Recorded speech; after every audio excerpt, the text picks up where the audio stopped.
जय गुरुजी संगत जी। मेरे YouTube चैनल में आपका स्वागत है। मेरा नाम नीता है। मेरे YouTube चैनल का नाम है शुक्राना गुरुजी विथ नीता। मैं आपको दिव्य आभा का सत्संग शेयर कर रही हूँ। कपूर की व्यवसाय परिवर्तन। कपूर का व्यवसाय अच्छा नहीं चल रहा था। श्री कपूर की चीन के सामान मंगाने की योजना थी।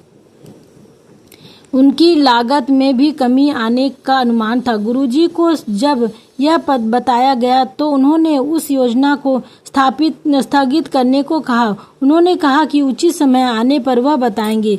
3 माह के पश्चात गुरुजी ने मीरा को इलायची और मिश्री का प्रसाद दुकान पर बैठकर खाने के लिए दिया। उनको चीन में उस व्यक्ति का नाम जिसके साथ वह व्यापार करेंगे बताने के लिए गुरुजी ने व्यवसाय बढ़ाने की आज्ञा दे दी।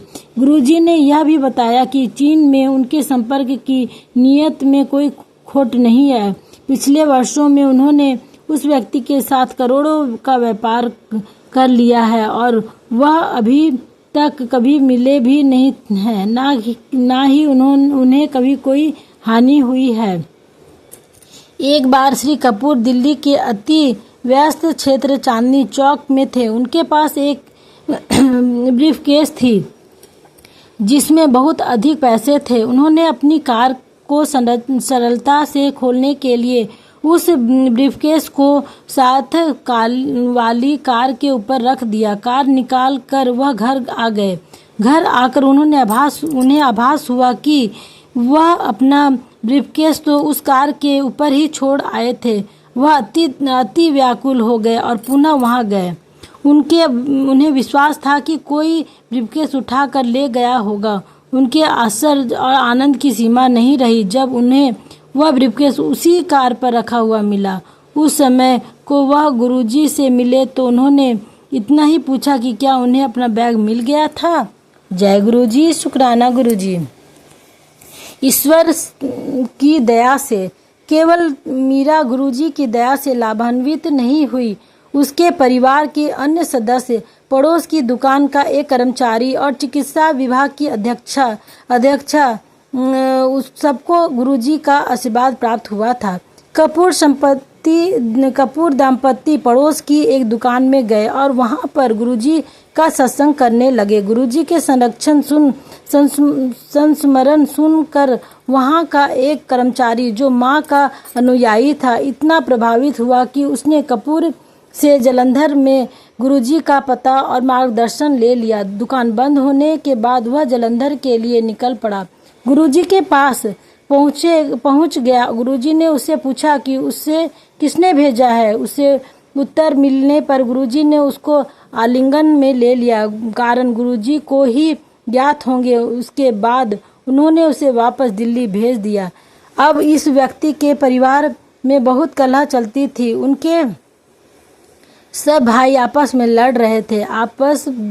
वापस घर पहुंचने पर उसने अपनी पत्नी से कहा कि उसे लग रहा है सब समस्याएं समाप्त हो जाएंगी। और ऐसा ही हुआ। भाइयों ने जो संपत्ति के लिए अब तक लड़ते आए थे उसी के कहे अनुसार बंटवारा कर लिया। एक बैंक के लॉकर में परिवार के गहने थे, वह भी आपस में बांट लिए।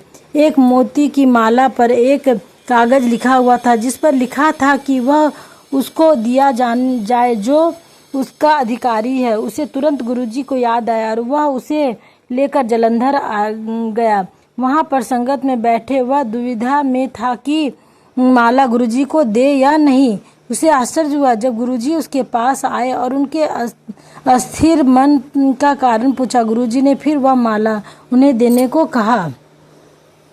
सबको मीरा के जोड़ों के दर्द से छुटकारा होते हुए देखकर अचंभा हुआ था। मीरा की चिकित्सक जो सफदरगंज चिकित्सालय में अस्थि रोग विभाग की अध्यक्षा थी इसी रोग से पीड़ित थी। उन्हें रोगियों के कक्ष में घूमने में भी पीड़ा होती थी। मीरा ने उन्हें गुरुजी के दर्शन का परामर्श दिया। वह गई और गुरुजी का आशीर्वाद प्राप्त कर वापस लौटी।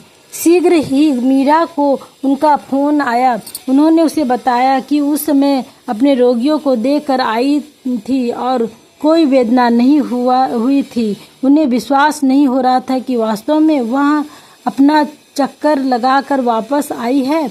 मीरा द्वारा गुरुजी के लगातार दर्शन के पश्चात उसके परिवार वाले भी लाभान्वित होने लगे। उसकी देवरानी की सबसे पहले उनकी कृपा का सौभाग्य प्राप्त हुआ। उसको सदा नजला रहता था, जिसके कारण कई बार आधा शीशी दर्द होता था। उसके कानों में भी तरल बहता था और श्रवण शक्ति क्षीण हो गई थी। वह और मीरा दोनों गुरुजी के पास गए और जुकाम और अर्धशीशी दर्द लुप्त हो गए और उसकी श्रवण शक्ति भी अच्छी हो गई। उसी समय उसके 4 वर्षीय पुत्र अंकुर की दृष्टि क्षीण होती जा रही थी। गुरुजी से उल्लेख करने पर उन्होंने अपना आशीर्वाद दिया और उसकी आंखों में मधु डालने को कहा।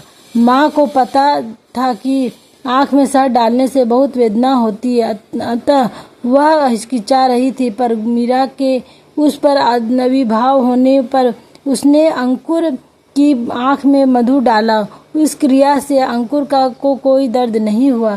गुरुजी ने उसकी आंख का परीक्षण करवाने को कहा, जिससे पता लगा कि उसकी आंख पहले से बहुत अच्छी हो गई थी। जय गुरुजी, शुक्राना गुरुजी।